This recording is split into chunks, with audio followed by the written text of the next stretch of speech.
Alright, welcome to another video. It's Wednesday, the 21st of June, the solstice. The sun's very high in the sky. We've beaten the drought. It's time to now crack on with renovating this back lawn. Whilst I go and get my kit out, let's have a look at last week and we'll see the results of the front.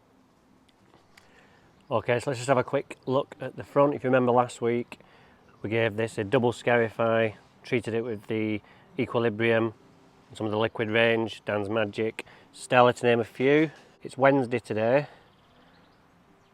and it's absolutely beautiful. Look at the colour, come through an absolute treat. Over in the shade, looks really good too, really come good.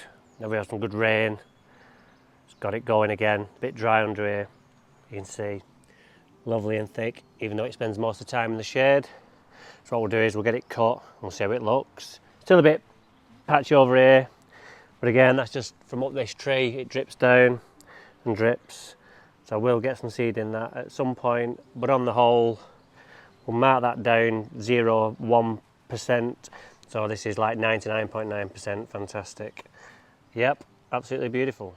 Alright, those of you who are new to the channel, what I like to do first is go on with my hair to Rotary first, just to take the tops off, and then the cylinder can concentrate on getting that finer finish so it doesn't have to battle its way through the longer grass. So let's get started.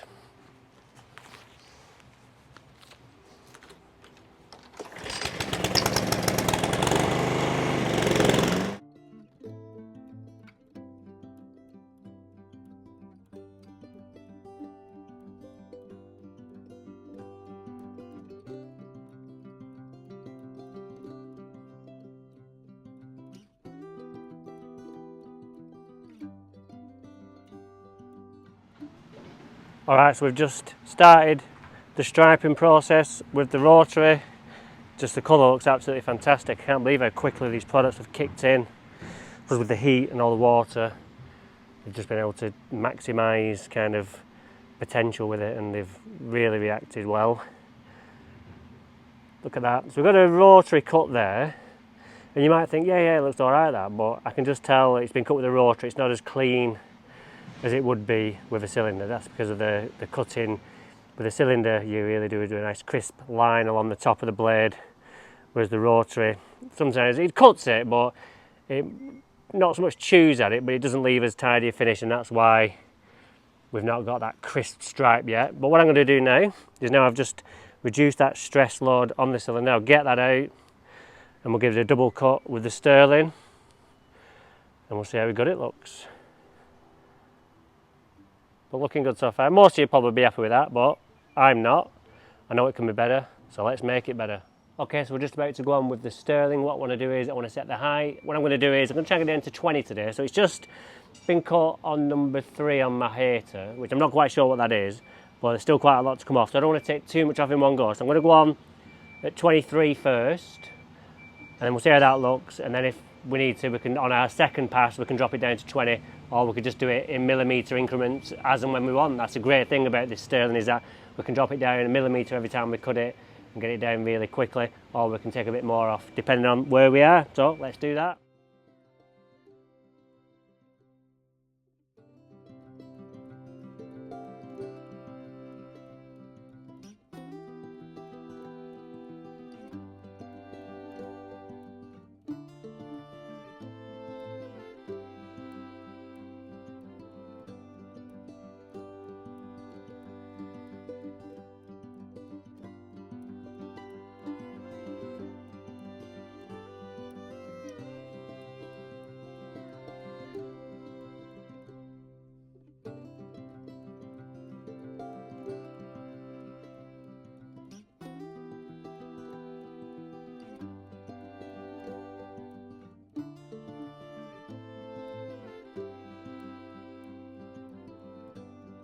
Alright, yeah, it's looking absolutely fantastic. But the glare is on this side because the sun's facing us. So to get the best view, we need to go around the other way. But gives us a chance to have a look in the shade at how deep a green it is. This sees very little sun whatsoever, but it's looking absolutely fantastic. That's the orbit that we put on, doing its thing. Bit of disease there. This new stuff from Sellafield nuclear plant. It's difficult to get rid of. It just comes out in the day and then goes at night. But let's just walk around here, have a look from over here. Oh yes, because we're in mostly shade I can't get a proper look at the stripes from there, but yeah, you can see from there, beautiful. Is it another oops I did it again moment? Could be. We'll find out when we get around the other side. I'm just going to go down neighbour's path. Have a look. Oh yeah. Have a look. It's just coming up to 3, so we're kind of a bit late to see it properly. But yeah, look at that. Beautiful. Better at like 10, 11 o'clock, this front lawn. Oh yeah. Oops, I did it again. Beautiful. Right, see you back round the back.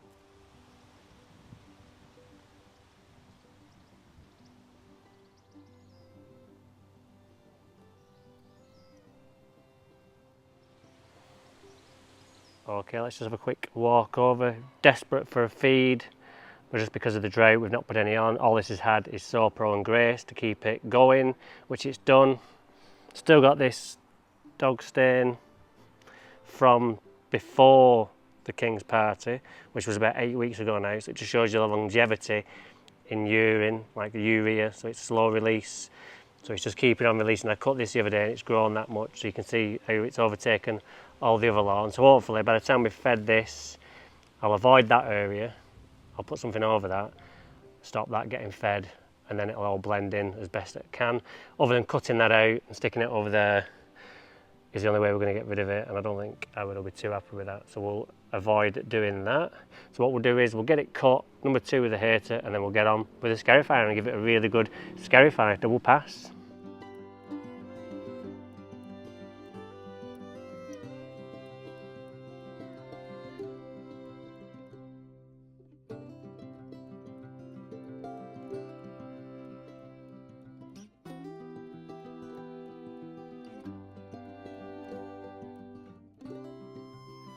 Alright, that's the lawn cut. Why do we cut the lawn first? It's literally just so when the scarifier is going through, it's not scarifying the long grass and we've got more to pick up and it can actually get deeper into the ground, so that's why we do it. Okay, question is, how deep should I scarify? You can go as deep as you want really this time of year, it'll grow back. You don't want to be taking like chunks out, but I've just done that. See, it's taken quite a lot out. We've opened up that soil, so we've got a nice groove and taking all this stuff out, so that's fine. So let's crack on with the rest and then we can get some products on.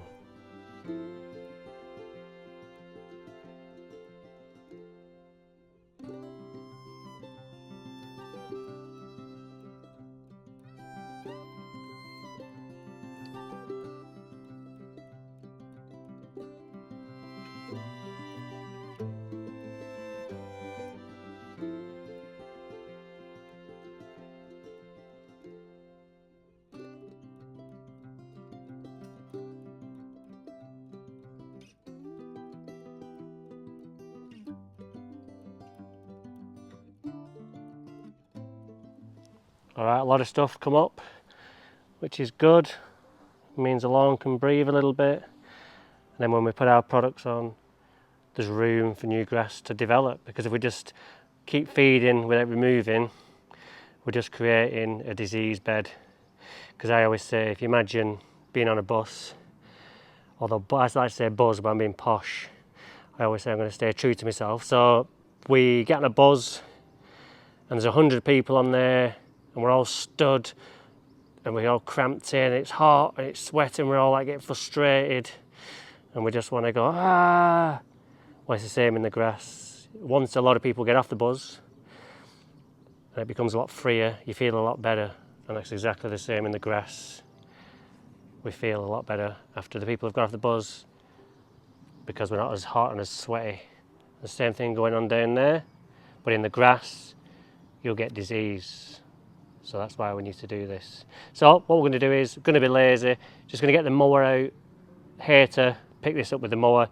Might take a couple of passes, but because it's so dry, the chances of doing any damage, if it was like really wet, we'd be damaging in the corners, but we wouldn't we'd probably rake it, but just because it's in such good condition, we can just get on with the mower without doing any damage.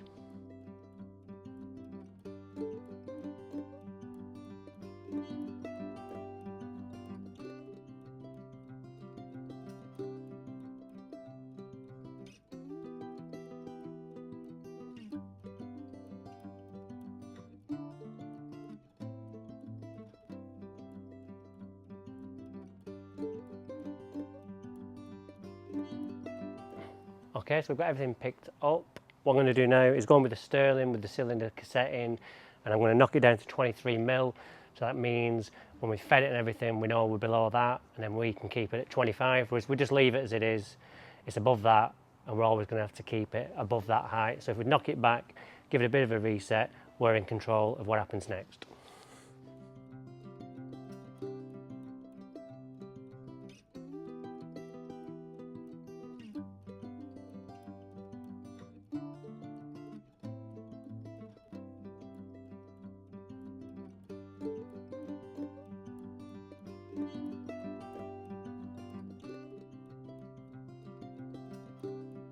Even though we'd cut it on 2 with the hater, we just cut it at 23 with the Sterling, and look at what we've taken off.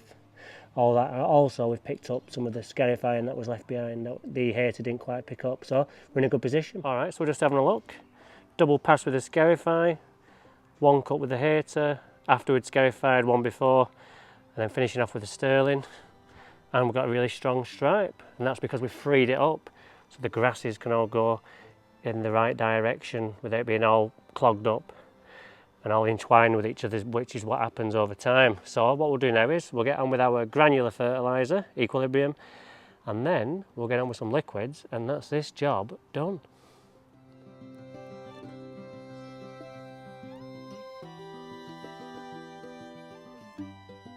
Okay, so we've got our products in the tank. What have we got? We've got Dan's Magic. That's going to give us a nitrogen hit straight away, because we've got to wait for the Equilibrium to break down. The lawn isn't going to get any nitrogen until it happens, whereas we put this on, instantly can take it up. We've got Orbit in there, so we can take advantage of the sun. It's going to make what it's already the plant makes in terms of carbohydrates. It's in the bottle, so we can take that up as well. We've got Grace in there for vitamins A, C and E in there, which is going to help any free radicals knocking about. And we've got Stella in there, as we said last week, Misty Maggie style, strong root, Daniel San. So, time to crack on, and then we'll get it watered in straight away after, because it's not had any water for a while, a couple of days. Because we've got a nice hit of water on there, we want to keep it topped up. So, and also we'll wash through the products, and also I've got a wetting agent in there as well, which is going to go in and sit there and stop any water leaching in future. So, happy days, let's crack on.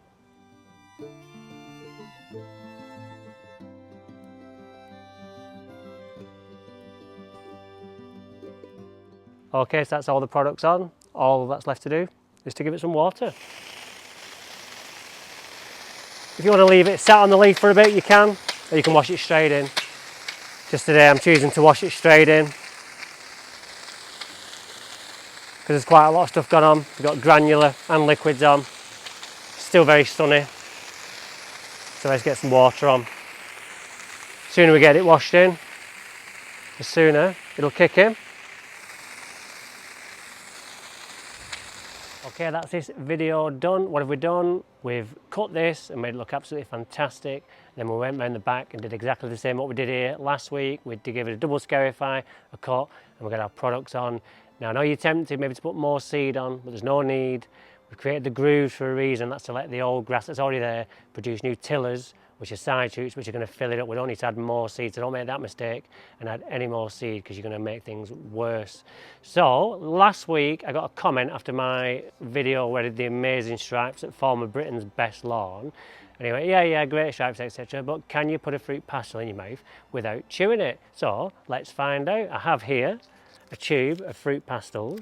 So I've already had one because I couldn't resist. So let's have a look. I didn't practice. Green one. I'll pick that later up.